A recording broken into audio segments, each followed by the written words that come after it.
Bienvenue sur La Fabrique à Polyglotte, le podcast qui va changer ta vision de l'apprentissage des langues. Je suis Coralie, ton hôte, et je suis là pour te montrer que devenir polyglotte, ça n'est pas réservé à quelques élus. Si tu as déjà rêvé de parler plusieurs langues couramment, alors tu es au bon endroit. Ici, nous allons briser les mythes de l'apprentissage des langues. Non, tu n'as pas besoin de talent extraordinaire ni de passer des heures interminables à étudier. Je vais te révéler des méthodes pratiques, des astuces inédites et des ressources précieuses qui vont transformer ton apprentissage autodidacte. Que tu sois débutant ou en quête de perfectionnement, la Fabrique à Polyglotte est ton compagnon de route idéal. Alors prépare-toi à explorer le monde des langues avec un nouveau regard et abonne-toi dès maintenant pour ne rien manquer de cette aventure multilingue. Vous ne pouvez pas savoir combien je suis heureuse de vous sortir cet épisode sur la dyslexie. C'est un épisode pensé pour ceux qui sont loin de chez eux.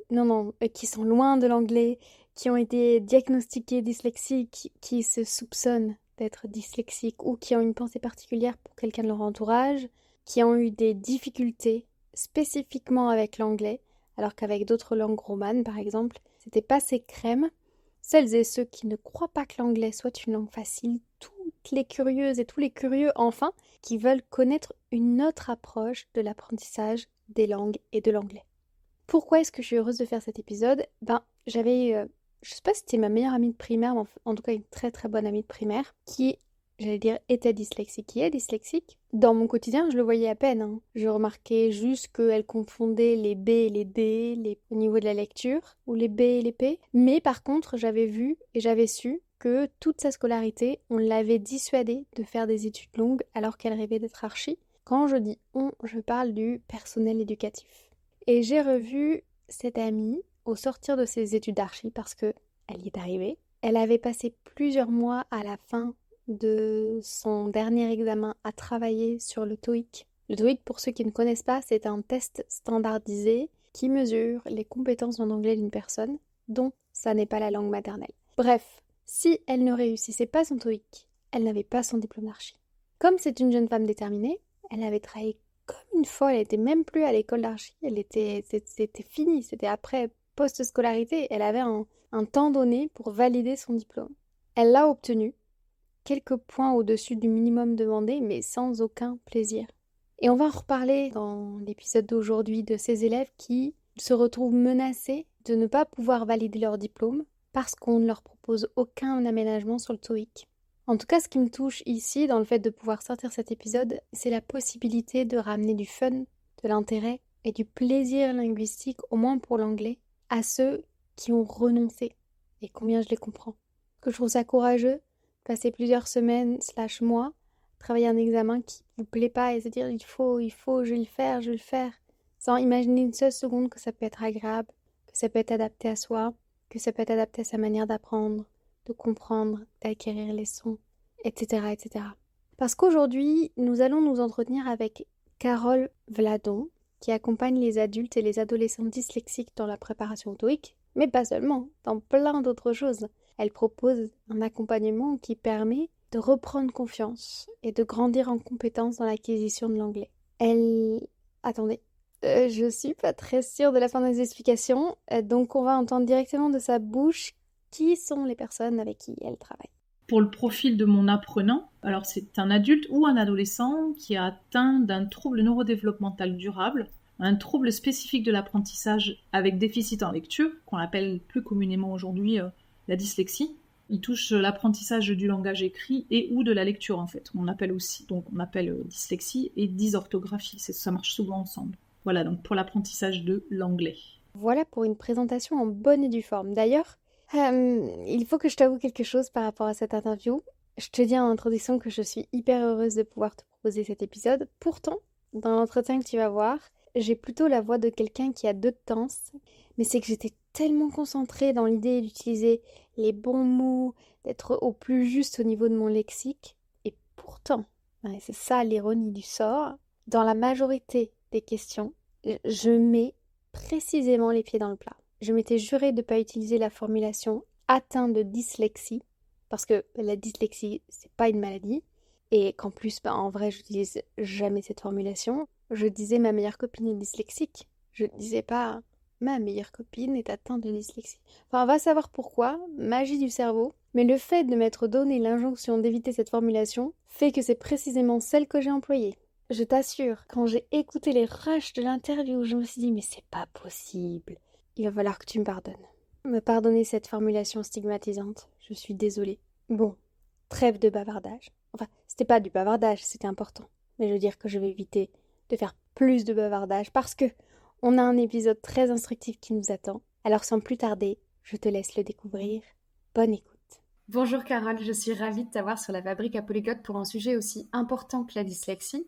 Mais avant qu'on entre dans le vif du sujet de ce que c'est que la dyslexie et de comment ça peut interférer dans notre rapport aux langues, j'ai besoin d'en savoir un peu plus sur toi. Quelle apprenante de langue es-tu? Comment tu es tombée dans le bain des langues et combien de langues tu parles aujourd'hui? Bonjour, merci de cette invitation. Alors moi je suis tombée dans le bain des langues un peu forcée et un peu par motivation personnelle. J'ai eu des difficultés d'apprentissage de l'anglais dès la 6e et malgré une année en mini-school à 8 ans qui a à peu près rien donné, je suis partie dès la fin de la 5e en immersion totale et ce jusqu'au bac en fait, en séjour linguistique parce que je pense que sinon je ne parlerais pas anglais aujourd'hui. J'étais en famille, on avait des cours le matin et des activités l'après-midi donc ça permettait d'avoir cette immersion permanente et puis c'est pour ça que je le disais tout à l'heure un peu forcée parce que j'ai pas eu trop le choix, c'est ma mère qui a décidé ça pour moi. Donc j'ai une culture britannique très forte et en parallèle de ça, par rapport aux langues, j'ai découvert que mon grand-père était italien et ma grand-mère andorrane. Et du coup je me suis dit ah bah oui, j'ai aussi des origines italiennes et espagnoles et du coup j'ai décidé que je voulais parler les langues. Donc voilà, ça a été un peu ma marmite à moi et comme c'est obligatoire à l'école, l'anglais et la deuxième langue, j'ai choisi l'espagnol pour le côté andorran. J'ai dû attendre la seconde, un peu désespérément, pour avoir l'italien, parce que c'était pas dans mon lycée. J'ai même changé de lycée pour pouvoir avoir troisième langue italien. Et l'italien, je l'ai appris en une année à l'école et après, pareil, en immersion totale. Je suis partie quasiment immédiatement à la fin de ma première année italien.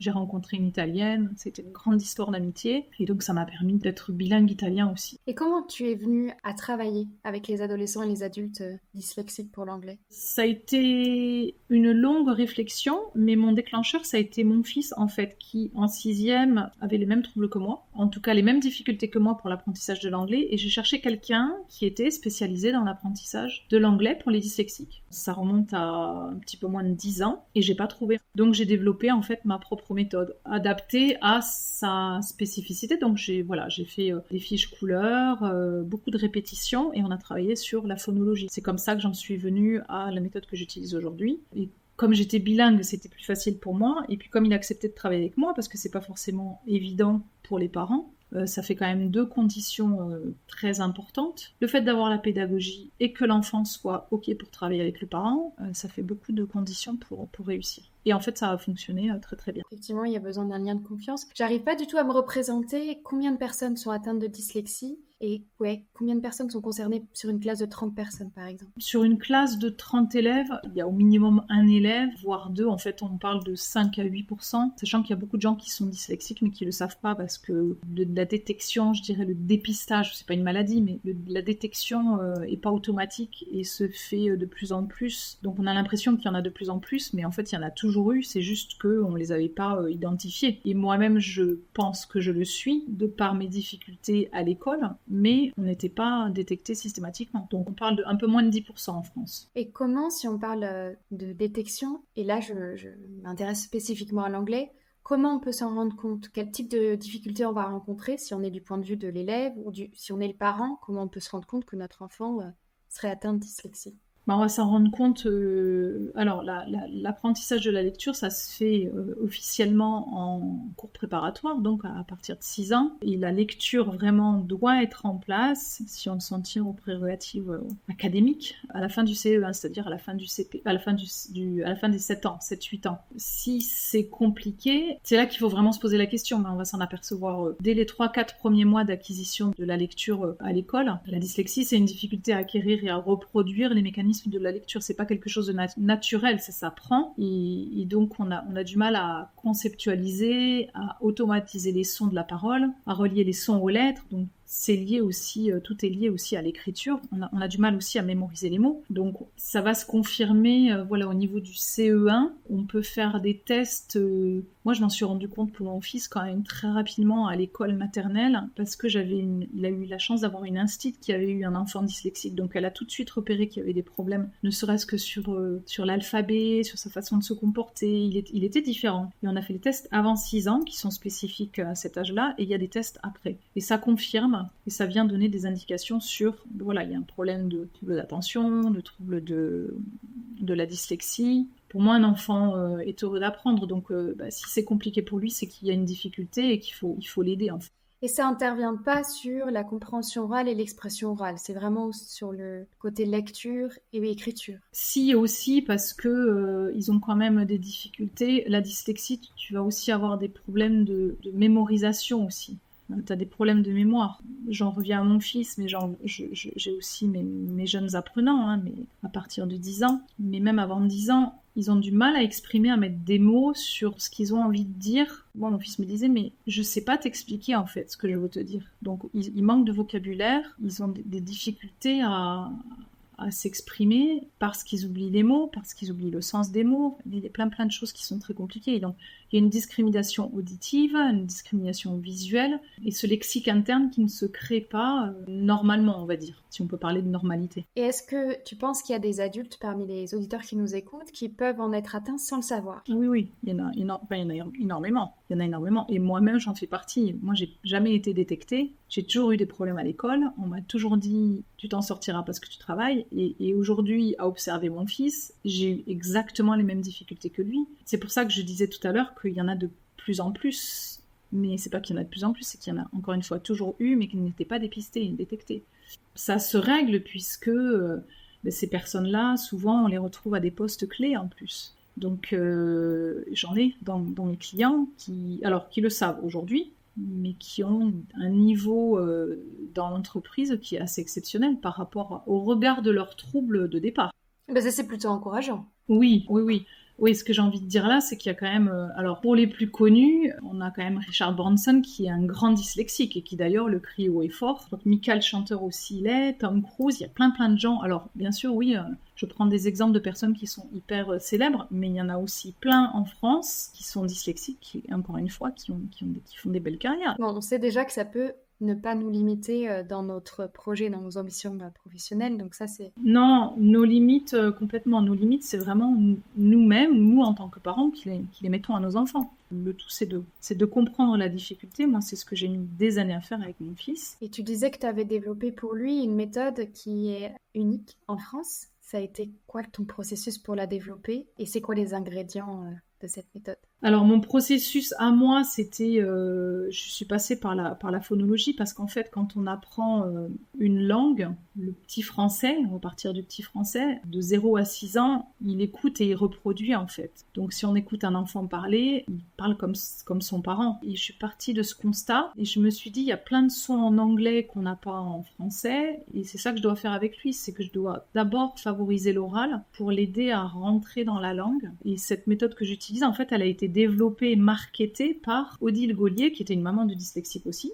et qui a eu la même démarche que moi, c'est-à-dire de se dire comment je fais pour aider mon enfant. Elle a marketé cette méthode que je trouve absolument extraordinaire et infaillible. Elle est basée sur l'étude des 44 sons, l'idée de lier les graphèmes, de pouvoir la lire et l'écrire. C'est quand même une langue opaque.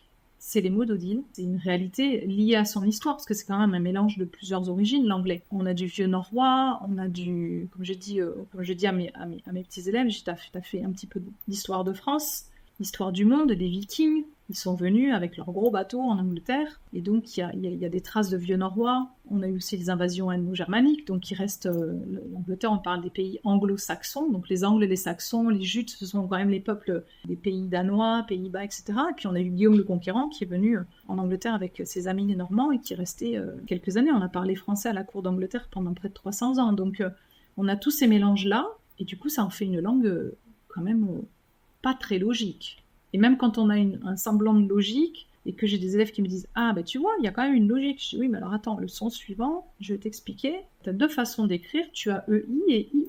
Et alors là, j'ai un pourquoi.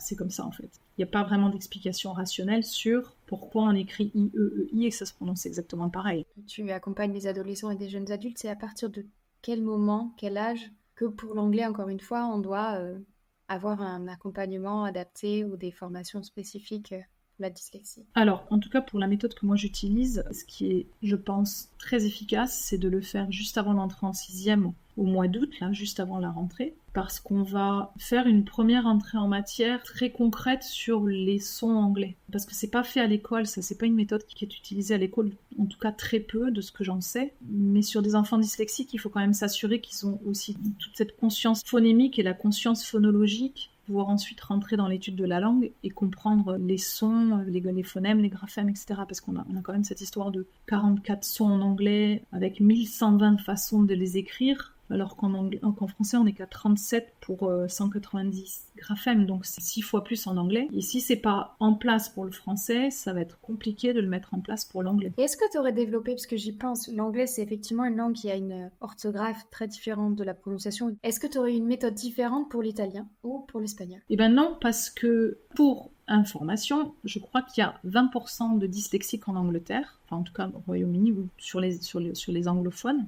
à cause de la langue, alors qu'en Italie, il y en a très peu en fait. Je crois que ça représente 1%, parce que l'italien est une langue très très transparente, ça veut dire qu'elle se prononce comme elle s'écrit en fait. Donc c'est une langue qui est même idéale pour un dyslexique si on veut commencer à apprendre une langue. Alors bon, le fait est que l'italien c'est pas une langue qui est très très répandue dans le monde. Et je pense que ça va énormément décomplexer parmi les auditeurs ceux qui ont encore des difficultés avec l'anglais alors qu'ils ont eu une bonne expérience avec l'espagnol par exemple et qui se disent mais bon l'anglais, il y a ce mythe de la simplicité de l'anglais qui est partout et qui devrait être acquis facilement. Donc se rendre compte qu'il y a une explication et qu'il y a une autre approche phonologique, ça peut être assez libérateur.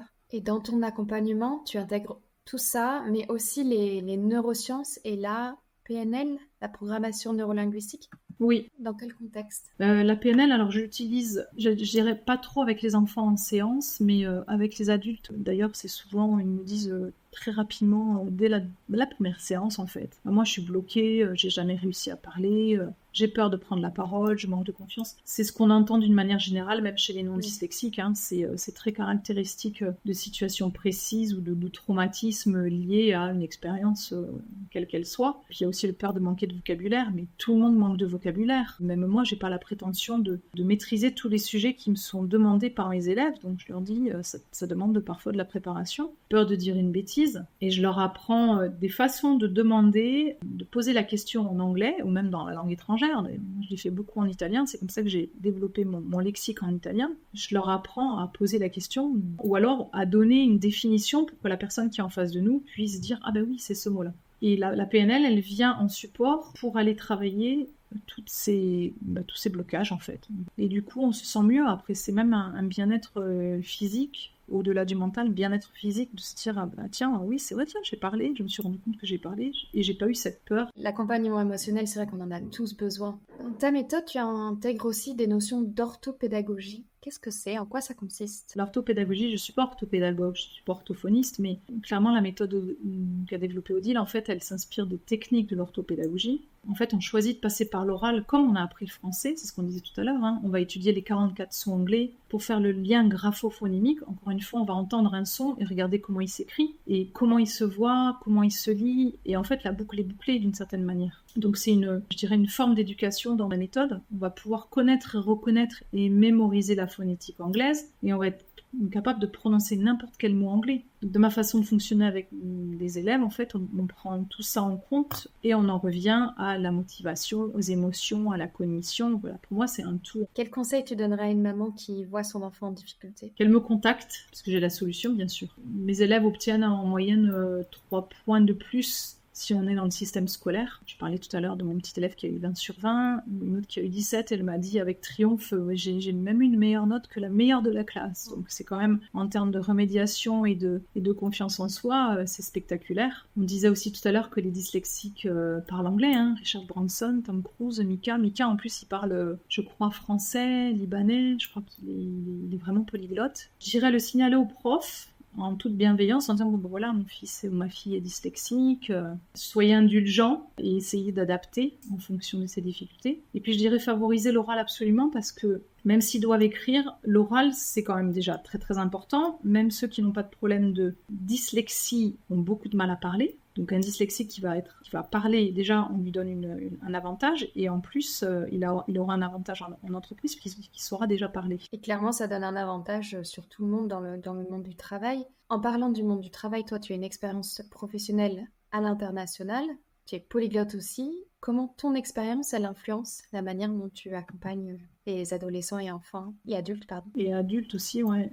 J'avoue, ça me donne une certaine clarté de leurs besoins, en fait. Les enfants, je vois mon cheminement, et je fais le parallèle aussi avec celui de mon fils. Et l'anglais a quand même une prédominance mondiale. Je les invite vraiment à rester concentrés et rester motivés parce que ça peut leur fermer énormément de portes. Et j'essaye de discuter avec eux sur quels sont leurs buts, s'ils ont des idées de ce qu'ils ont envie de faire. Donc je leur dis, si tu veux faire des études d'ingénieur, tu vas avoir besoin de l'anglais absolument. Si tu veux être pilote de ligne, si tu veux travailler dans le tourisme, dans l'aéronautique, dans les affaires, si tu veux voyager, c'est quand même bien de parler anglais, ça va vraiment t'ouvrir des portes. Et pour les adultes, ça me permet de savoir exactement, en fonction de leur environnement, ce dont ils ont besoin. Ça leur permet d'être opérationnels de suite et de les rassurer sur le fait que c'est possible. J'ai une jeune femme et une chef cuisinière que j'accompagne en anglais et on a fait donc la phonologie et déjà au bout de la moitié de la phonologie, elle me dit ça y est, je prends des commandes en anglais, je commence à échanger. Elle avait tout de suite repris confiance et là je lui ai proposé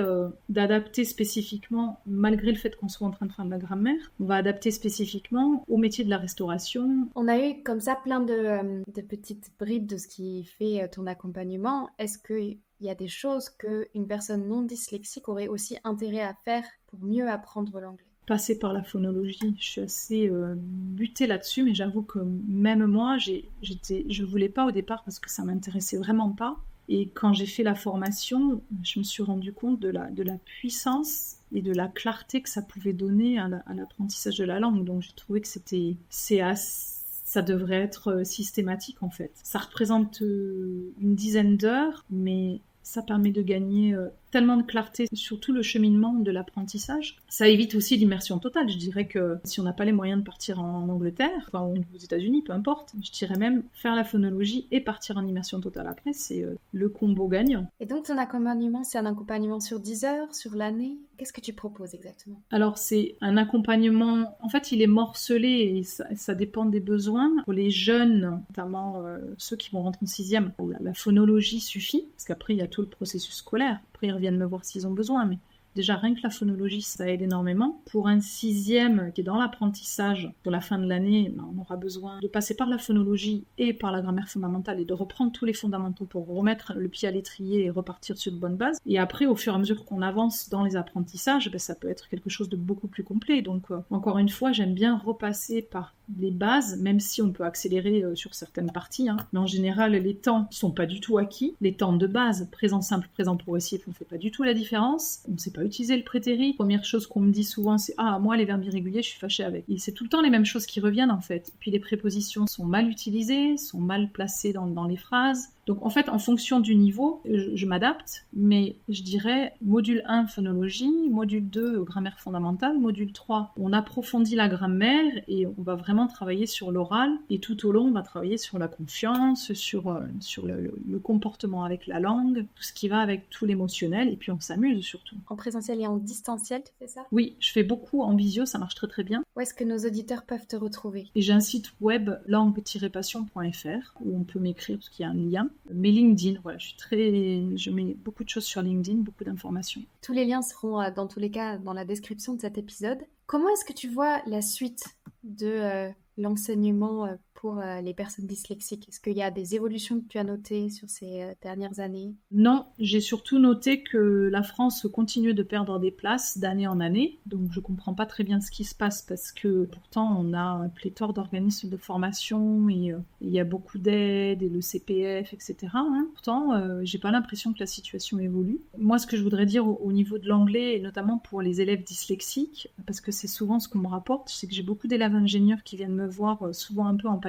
Et je voudrais parler au nom de ces élèves-là, c'est-à-dire que les ingénieurs qui doivent valider un niveau B2 TOEIC, qui ont toutes ces difficultés-là, ils ont très peu d'aménagement, on n'en parle pas suffisamment, et ça met quand même en balance leurs 5 années d'études, et je pense qu'il y a vraiment quelque chose à faire pour eux, un aménagement pour leurs épreuves, parce que ça leur demande entre 2 et 4 heures de concentration, et que c'est énorme en fait. En termes le cerveau brûle énormément de calories et à la fin ils sont complètement épuisés. Donc je pense que c'est important maintenant de réfléchir à une méthode pour les accompagner, leur proposer en 2 fois ou faire un aménagement spécifique. J'en ai 2 qui ont failli lâcher récemment. Donc voilà, je pense qu'il y a vraiment besoin d'aménagement spécifique. Et encore une fois, je parle des dyslexiques. Tu vois, j'avais une vision assez optimiste parce que j'imaginais, comme j'avais eu des camarades au baccalauréat qui avaient justement le tire-temps, que c'était de plus en plus pris en compte. Ben, c'est pris en compte, mais il faut le demander, il faut remplir des tas de dossiers, c'est très compliqué, il faut être attentif. Donc l'année dernière, mon fils a eu une épreuve et on m'a dit « Ah mais ça n'a pas été pris en compte, on ne sait pas si ça va passer ». Donc il faut être sans arrêt vigilant, alors en tant que parent, et en plus de tout le travail qui est demandé en parallèle de toutes les matières. Donc c'est de la paperasse constante et de l'attention permanente. C'est pas fluide du tout.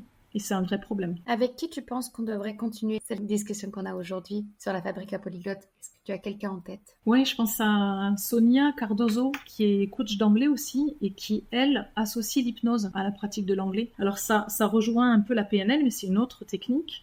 Alors je ne sais pas si elle le fait toujours, hein, elle te le dira, mais elle fait des séjours d'immersion totale en anglais à Malte, et elle associe aussi la plongée sous-marine pour les passionnés de sport, s'ils ont envie d'essayer. Je trouve que c'est une vraie solution pour contourner la barrière de la langue, en fait. Très sympa, ouais. Merci beaucoup. Je vais te laisser la dure tâche de conclure cet épisode.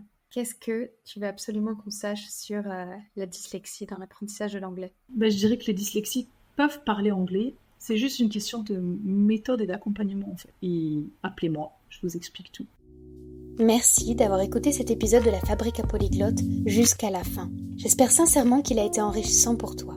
Si c'est le cas, j'ai une faveur à te demander. Pour soutenir notre communauté polyglotte grandissante, pourrais-tu prendre un instant pour attribuer 5 étoiles à ce podcast sur ta plateforme d'écoute et le partager autour de toi? Ton soutien, c'est la clé de la longévité de ce podcast. Je te remercie chaleureusement pour ce geste. Et en attendant notre prochain rendez-vous, je te souhaite d'incroyables conversations en langue étrangère. Mais surtout, reste curieuse, reste curieux.